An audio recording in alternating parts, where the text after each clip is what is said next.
भारतीय संस्कृति में यज्ञ, योग एवं आयुर्वेद जैसी अमूल्य विद्याएं हैं, जिसका मूल है वेद। इतिहास की ओर दृष्टि डालें तो भगवान राम, भगवान कृष्ण से लेकर राजा महाराजाओं, ग्रामवासियों व अरण्यवासी ऋषियों की कुटियों तक नित्य व नैमित्तिक यज्ञों का प्रचलन देखने को मिलता है।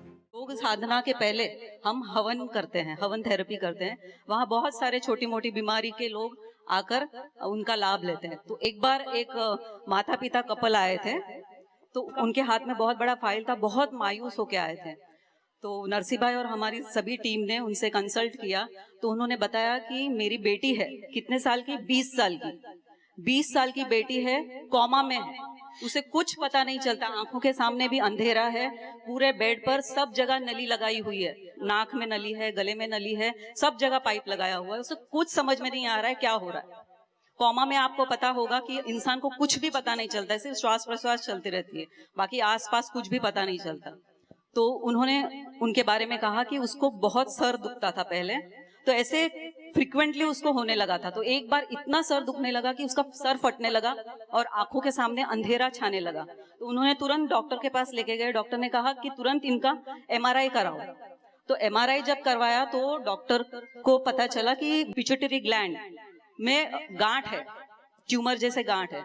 तो उन्होंने बोला तुरंत ऑपरेशन करना पड़ेगा, लेकिन इसका हम गारंटी नहीं दे सकते, मतलब ठीक होगी नहीं होगी, कोमा में भी जा सकती है, जिंदा भी रह सकती है, हम कुछ गारंटी देंगे नहीं, लेकिन ऑपरेशन करना पड़ेगा। तो अभी हम जब डॉक्टर के सामने जाते हैं तो लाचार होके जाते हैं, हमारे लिए डॉक्टर ही भगवान होता है, तो जो आप बोलोगे वो करना पड़ेगा।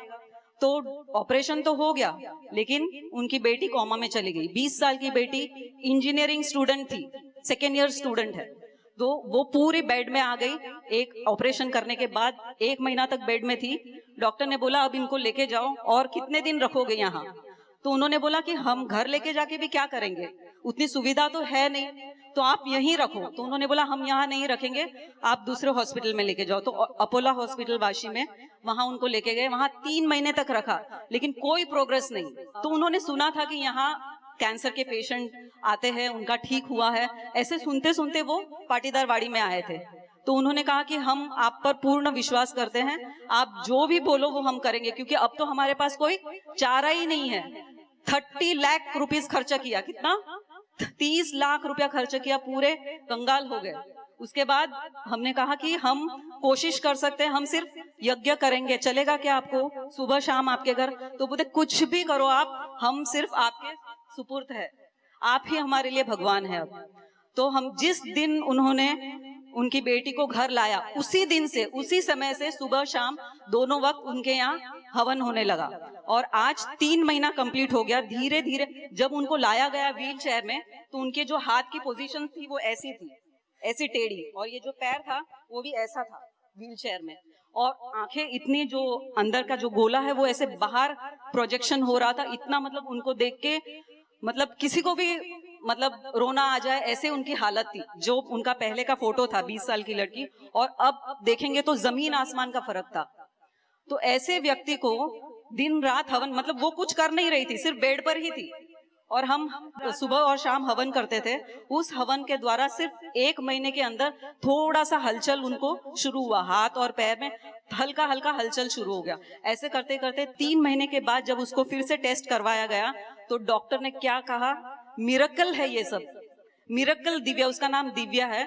तो उन्होंने कहा कि ये तो मिरेकल है, और सभी डॉक्टर्स उसको मिलने के लिए आते थे, और वहां 3 दिन वो रही, और सभी लोग उसको मिलने आ रहे थे जैसे कोई बहुत बड़ा व्यक्ति आ गया हो और उससे मिल रहा हो, सेलिब्रेट कर रहा हो। तो धीरे धीरे ये यज्ञ से, देखो आप कुछ भी नहीं करेंगे, सिर्फ आपके घर यज्ञ चलता रहेगा, तो भी जाने अनजाने में आप वो श्वास प्रश्वास उस वातावरण में ले रहे हैं। सिर्फ उतना श्वास प्रश्वास लेने से भी उनको इतनी प्रोग्रेस हुआ कि आज वो, उसका पूरा नली जो है, नाक में से जो नली था, यहाँ जो है एक मशीन लगाया हुआ था, वो भी पूरा निकाल दिया, और अब उसको हाथ से उठा के वो खड़ी रह सकती है, और जो आंखों के सामने जो अंधेरा था वो भी उसको दिखने लगा। बहुत ही आश्चर्य, हम भी मतलब सोच नहीं पा रहे थे कि ये कैसे हो गया। तो हमारे लिए भी ये आश्चर्य की बात है। आज हम जिस घर में रहते हैं उसमें दीवारों में केबल बिछे हुए, एलईडी लाइट्स लगे हुए, लैपटॉप, कंप्यूटर, टीवी, फ्रिज से लेकर के अनेक प्रकार के इलेक्ट्रॉनिक साधन से लेकर के कार्बनिक पदार्थ, हम एक रेडिएशन के जाल के बीच में जी रहे हैं। ये सारी चीजें रेडिएशन छोड़ती है और उस जाल के बीच में हम जी रहे हैं, और उसके कारण हमारा नर्वस सिस्टम वीक होता है, जिसके कारण हमारी स्मृति शक्ति घटती है, जिसके कारण से हमें कैंसर जैसे घातक रोग होने की भी संभावना पूरी रहती है। डिप्रेशन, स्ट्रेस, तनाव विशेष रूप से उसके कारण से बढ़ता है, रेडिएशन जिसके जाल के बीच में आज हम रह रहे हैं, मोबाइल से लेकर के अनाज आने कितनी चीजें हैं आज। और जब हम यज्ञ करते, डॉक्टर ममता सक्सेना जी ने कई प्रयोगों द्वारा यह बताया कि हम जब यज्ञ करते हैं तो उस यज्ञ को करने से वो इलेक्ट्रोमैग्नेटिक रेडिएशन खत्म हो जाता है। इतना ही नहीं, मैंने जैसे अभी बताया पूज्य स्वामी कृष्णानंद सरस्वती जी, जिनके मार्गदर्शन में डॉक्टर वाई के विजय जी ने राजस्थान यूनिवर्सिटी में विशेष रूप से अल्फा, बीटा, गामा और भी कई सारे प्रकार के रेडिएशन की एक रेंज होती है, उनके ऊपर उन्होंने विशेष रूप से कार्य करना शुरू किया यज्ञ के माध्यम से, और सामने आया कि जो एटॉमिक रेडिएशन है, उस एटॉमिक रेडिएशन को भी खत्म करने की ताकत इस यज्ञ की ऊर्जा में है। जब हम यज्ञ करते हैं उससे जो गैसें बनती है, जो पार्टिकल बनते हैं, वो पार्टिकल रेडिएशन के सोर्स को खत्म कर देते हैं, नष्ट कर देता है। ये एक बहुत बड़ी बात है। इतना ही नहीं, विदेशों की भी एक रिसर्च सामने आई कि जिन अन्न के ऊपर, चावल के ऊपर एटॉमिक रेडिएशन का दुष्प्रभाव हो गया, वो अन्न को खाने से वो मनुष्य मर जाते हैं और बहुत सारी हानि होती है। उस चावल को यज्ञ की भस्म के पानी में डाल दिया 12 घंटा या 24 घंटा ऐसे कुछ, और उसको उसमें डुबाने के बाद, डालने के बाद उसको सुखा दिया, और उसके बाद उसका टेस्ट किया गया, उसके अंदर का जो रेडिएशन था वो खत्म हो गया। अर्थात कहने का अभिप्राय है बैक्टीरिया दूर होना, फंगस दूर होना, वायरस दूर होना, वायुमंडल के अंदर धनायन कणों को कम करना, ऋणायन कणों को बढ़ाने से लेकर के अनेक प्रकार के लाभ है। उसके साथ साथ जिस रेडिएशन के जाल में हम आज जी रहे हैं, उससे भी बचाने का कार्य हमारे पास कोई है या साधन कोई है तो वह है यज्ञ, हवन, अग्निहोत्र। इसलिए हम अपने घर में प्रतिदिन हम यज्ञ करें, छोटा सा यज्ञ, थोड़ी सी मात्रा यज्ञ। एक कुछ लाभ मैंने आपके सामने रखे। दूसरा महत्वपूर्ण लाभ मैं आपके सामने रखता हूं, यज्ञ एक चिकित्सा पद्धति है। यज्ञ के माध्यम से अनेक प्रकार के रोग हम ठीक कर सकते हैं। इसलिए आयुर्वेद ग्रंथों में और वेदों में भी न तम यक्ष्मा अरुंधते नैनम सप्तो अश्नुते यम भेषजस्य गुलगुलो सुरभिर्गंधो अश्नुते। जिस व्यक्ति को गुगुल एक निर्यास औषधि विशेष होती है, घृत गुलगुलो होमेच सर्वोत्पातादि, उसका हवन करने से सभी प्रकार के उत्पात शांत हो जाते हैं। जिसकी धुनी लेने से व्यक्ति सभी प्रकार के यक्ष्मा, राजयक्ष्मा से लेकर के जो दृष्ट अदृष्ट प्रकार के जो भी रोग है, मनोरोग है, उन सभी रोगों से भी वो मुक्ति पाता है।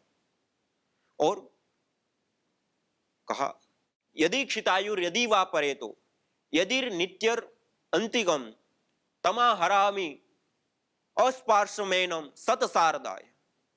अर्थात जो व्यक्ति की आयु क्षीण हो गई है, यदि क्षितायुर यदि वा परेतो, जिसकी आयु क्षीण हो चुकी है, जिसकी इंद्रियों की शक्तियां क्षीण हो चुकी है, जो मृत्यु के करीब चला गया है, जो अब जीवन के अंतिम छोर पर पहुंच गया है, तमा हरामी, उस व्यक्ति को भी मैं यज्ञ बाहर लेकर के आता हूं और सत सारदाय 100 शरदतु 100 वर्ष तक की उनको स्वस्थ आयु प्रदान करता हूं। वेदों में ऐसे बताया। इसी प्रकार आयुर्वेद ग्रंथों में भी कि आयुर्वेदेषु यत् प्रोक्तम यस्य रोगस्य भेषजम तस्य रोगस्य शांति अर्थम तेन तेनैव होमयेत्। आयुर्वेद में जिन रोगों की शांति के लिए जिन औषधियों का प्रयोग खाने के रूप में लिखा है, उसी से हवन करने से, होम करने से वह रोग हमारे शांत हो जाते हैं, दूर हो जाते हैं, नष्ट हो जाते हैं।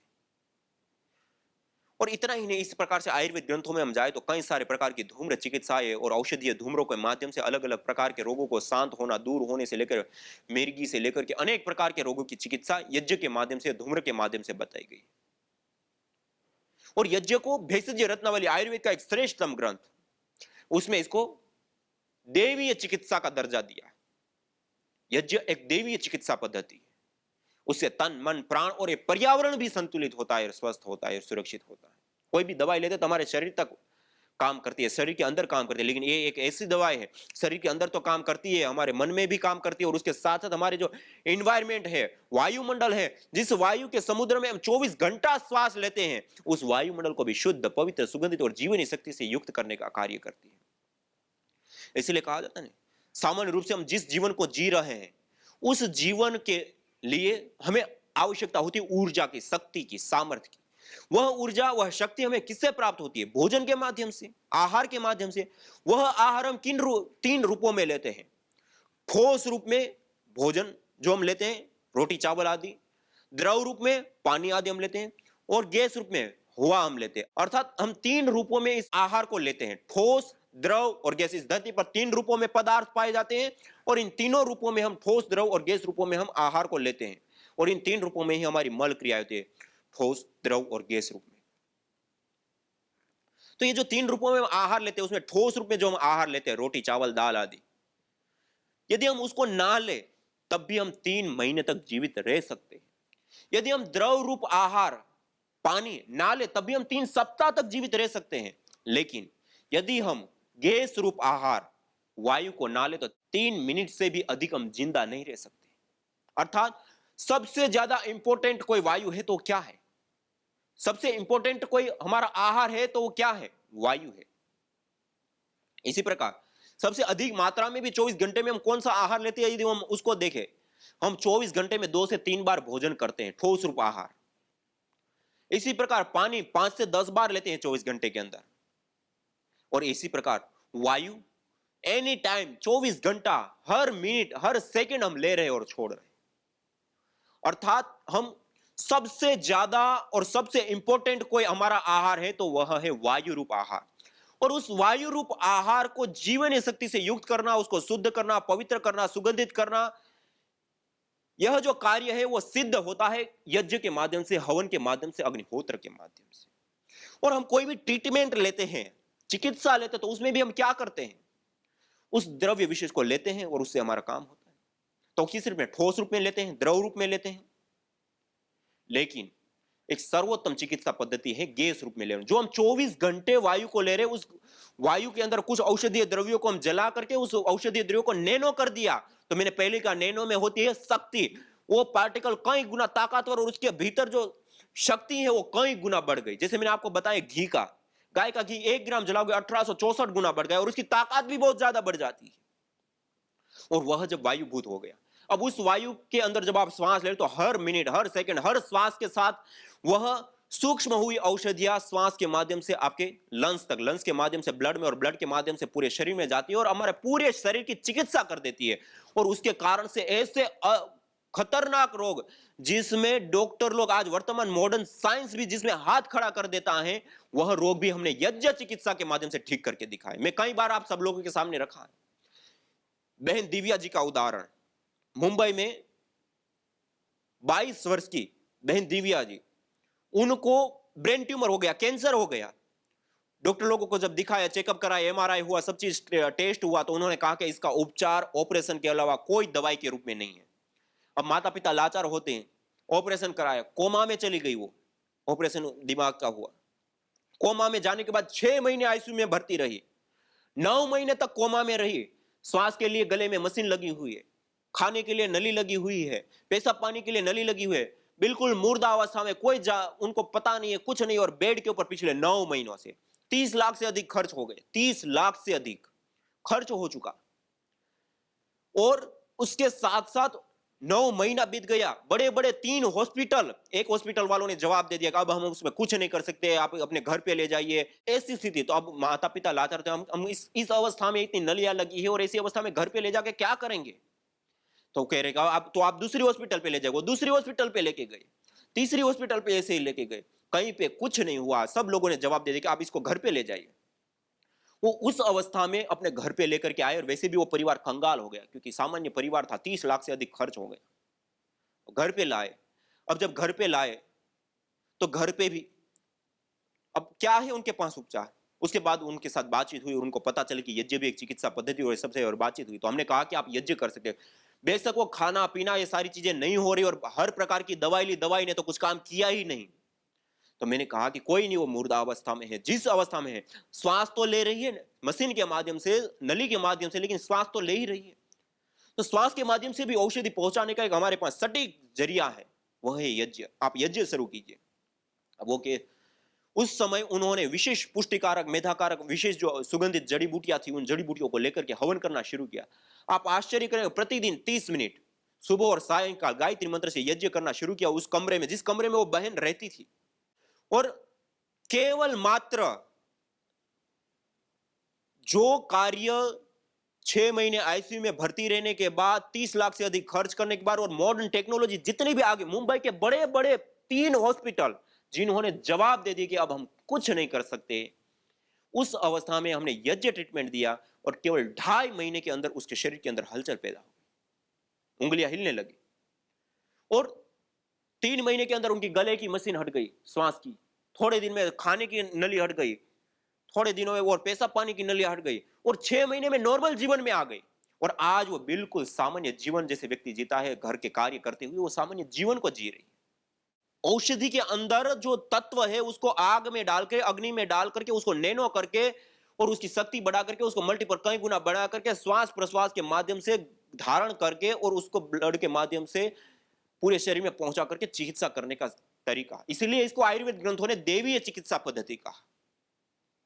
तो इस प्रकार से कैंसर से लेकर के अनेक प्रकार की बीमारियों को ठीक करने का कार्य भी इस यज्ञ चिकित्सा के माध्यम से भली रूप से होता है और हमने आज तक कई सारे ऐसे परीक्षण किए हैं।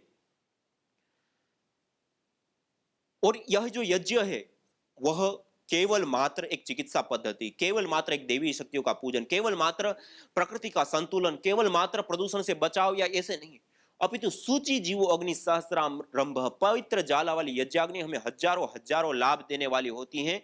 तो इस यज्ञ को हम अपने घर में अपनाएं, हम प्रतिदिन इस यज्ञ को हवन को करें और अनेकों अनेकों लाभों को हम सिद्ध करें, तो हम अपने जीवन में सुख शांति समृद्धि और इस प्रकृति को भी संतुलित कर सकते हैं। ऐसी देवी चिकित्सा, इस यज्ञ को करने से दृष्ट लाभ भी मिलते हैं, अदृष्ट लाभ भी मिलते हैं। इस यज्ञ को करने से लौकिक पारलौकिक दोनों प्रकार के, जड़ और चेतन दोनों जगत के ऊपर यह कार्य करने वाली सबसे श्रेष्ठतम विद्या देवी चिकित्सा पद्धति है यज्ञ हवन अग्निहोत्र। यह एक नैनो टेक्नोलॉजी है, इसलिए हम सब अपने घर में प्रतिदिन यज्ञ करें, हवन करें, अग्निहोत्र करें। और आप सभी योगी भाई बहन उत्तर प्रदेश वासी, आज आप सब लोगों के साथ मिलकर के इस यज्ञ के ज्ञान विज्ञान को शेयर करने का, स्वाध्याय करने का आपके साथ मौका मिला। मैं आप सभी योगी भाई बहनों से निवेदन करता हूं कि आप जब भी योगाभ्यास करें, योगाभ्यास से पूर्व आप इस हवन को, अग्निहोत्र को अवश्य अपनाएं। 3 गायत्री मंत्र से आहुति दीजिए, 7 गायत्री मंत्र से आहुति दीजिए, 21, 51, 108, जितना आपके पास समय है, आपका सामर्थ्य है, उतनी आहुति दीजिए। लेकिन अपने घर में प्रतिदिन कीजिए। जिस स्थान पे आप योग करते हैं उस जगह पे आप प्रतिदिन कीजिए। आप देखिए वो वायुमंडल पवित्र हो जाएगा, सुगंधित हो गया, मेडिकेटेड हो जाएगा। और उस वायुमंडल के अंदर जब आप यज्ञ करेंगे, हवन करेंगे, अग्निहोत्र करेंगे, तो उससे विशेष रूप से आपका ट्रीटमेंट होगा, चिकित्सा होगी और आपको विशेष लाभ मिलेगा, विशेष आपकी चिकित्सा होगी, तन की भी और मन की भी। यज्ञ और योग दो एक ऐसी अमोघ विधाएं और विद्याएं है, देवी चिकित्सा है। इन दोनों का जब समन्वय, यज्ञ करके आपने वायुमंडल को शुद्ध पवित्र सुगंधित और जीवनी शक्ति से युक्त कर दिया और उस वायुमंडल के में रह करके आपने प्राणायाम आसन योगाभ्यास आदि करके उस वायुमंडल को धारण किया, आप ऐसी अमोघ चिकित्सा पद्धति का प्रयोग कर रहे हैं कि कोई भी रोग ऐसा नहीं हो सकता है जिसको आप दूर नहीं कर सकते। इस 2 विधाओं को अपना करके कोई भी ऐसी चिकित्सा पद्धति नहीं है जो इसका मूल्यांकन कर सकती है या इसकी तुलना कर सकती है। ऐसी यह चिकित्सा पद्धतियां हैं। तो आप सभी उत्तर प्रदेश वासी भाई बहनों से मेरा हार्दिक निवेदन है कि आप सभी लोग विशेष रूप से अपने जीवन में इस यज्ञ को अपनाएं और इस यज्ञ को जीवन में अपनाने के साथ साथ कल हम फिर से मिलेंगे। कल आपके साथ मिलकर के हम यज्ञ भी करेंगे, कैसे हमें अपने घर में यज्ञ करना है, कैसे हमें सामग्री तैयार करनी है, आदि आदि विषयों को लेकर के आपके सामने विशेष रूप से रखेंगे। और पहले हम यज्ञ करेंगे, तो आप में से आप जो भाई बहन मेरे साथ यज्ञ करना चाहते हैं तो वह भी अपने घर में यज्ञ और सामग्री आदि की तैयारी करके रखेंगे और हम सब साथ में मिलकर के यज्ञ करेंगे। और उसके बाद फिर से यज्ञ महिमा के ऊपर आपको कल विशेष रूप से बताएंगे। और जो और विशेष रूप से जानना चाहते हैं उन भाई बहनों से मैं निवेदन करता हूं कि नवरात्र के 9 दिन के लिए हमने विशेष रूप से यज्ञ चिकित्सा एवं प्रशिक्षण शिविर का आयोजन किया। उस यज्ञ चिकित्सा और प्रशिक्षण शिविर में आप अपना रजिस्ट्रेशन कराएं और अवश्य भाग लें। आपको नवरात्र के 9 दिन देवी शक्तियों का आराधन अनुष्ठान करने का भी आपको अवसर मिलेगा, अपने घर में यज्ञ करने का अवसर मिलेगा। आप अपने घर में यज्ञ कर पाएंगे, सिखाएंगे, बताएंगे और उसके साथ साथ आप यज्ञ के ज्ञान विज्ञान को, यज्ञ चिकित्सा को भी सीखेंगे, जानेंगे। आज इतना ही। इसी के साथ आप सभी लोगों को बहुत बहुत धन्यवाद, सभी को प्रणाम और विशेष रूप से पर पूज्य स्वामी अभिषेक देव जी, जिनके प्रेरणा से आज हम सब लोग एक साथ यहाँ जुड़ पाए और जिनके प्रयास और पुरुषार्थ से परम पूज्य श्रद्धेय स्वामी जी महाराज, परम पूज्य श्रद्धेय आचार्य जी का जो दिव्य संकल्प, भागवत संकल्प है, उसको हम सब लोग मिलकर के और आप सब योगी योद्धा मिलकर के पूज्य स्वामी अभिषेक देव जी के साथ मिलकर के जो उसको धरातल पे उतारे, आप सब लोगों को मैं कृतज्ञता पूर्वक प्रणाम करता हूँ, आप सब लोगों को नमन करता हूँ। इसी के साथ आइए हम सब लोग सीधा बैठते हुए शांति पाठ करते हैं। ओम द्योः शांति अंतरिक्षं शांति पृथ्वी शांतिरापः शांति औषधयः शांतिः वनस्पतयः शांतिर्विश्वे देवा शांतिर्ब्रह्म शांति सर्वगं शांति शांतिरेव शांति सामा शांतिरेधि। ओम शांति शांति शांति। सभी को सादर नमस्ते, प्रणाम। ओ मेरी लड़की दिव्या, उसको जो 7 महीना कोमा में थी, उसका ब्रेन का ऑपरेशन हुआ था। वो इंजीनियरिंग के 3rd ईयर में थी। अचानक उसको चक्कर चालू हो गया, सिर दुखने लगा, तो हम लोग नॉर्मल डॉक्टर के पास लेके गए। उन्होंने उसका ट्रीटमेंट किया तो भी उसको कुछ ठीक नहीं लगा था। ऐसा करके हम 5 दिन नॉर्मल डॉक्टर के पास दिखाया। उसके बाद डॉक्टर का सलाह लेके हम लोग उसको बड़े डॉक्टर के पास लेके गए, कोहिनूर जैसे बड़े दवाखाने में। उन्होंने बताया कि उसका पूरा बॉडी चेकअप करना पड़ेगा। उसका बॉडी चेकअप पूरा 3 दिन चल रहा था। उसमें से हमें मालूम पड़ा कि उसको ब्रेन ट्यूमर हुआ है। डॉक्टर ने हमें जवाब दिया बस ऑपरेशन ही इसका इलाज है। फैमिली से मिलके बातचीत करके ऑपरेशन का निर्णय ले लिया। ऑपरेशन के बाद डॉक्टर लोगों ने हमें बताया कि ये बहुत क्रिटिकल ऑपरेशन है। 4 महीने अपने लड़की को रखा। डॉक्टर रोज यही जवाब देते थे, लाखों में ऐसा एक ही पेशेंट रहता है जिसके ऊपर ऐसा काल आता है। बस यही जवाब देके डॉक्टर हट जाते थे। ऐसे ही नली के साथ हम लोग उसको घर पे लेके आए। घर पे लाने के बाद दूसरे ही दिन हम लोग नर्सी सर से मिले। वो बोले ये तो बहुत मुश्किल है, बहुत क्रिटिकल है, लेकिन अपन विश्वास रखेंगे, हवन में इतना ताकत है, क्या ये परिस्थिति से भी ये लड़की बाहर आ सकती है। मैंने सर का यही बात मन में रख लिया।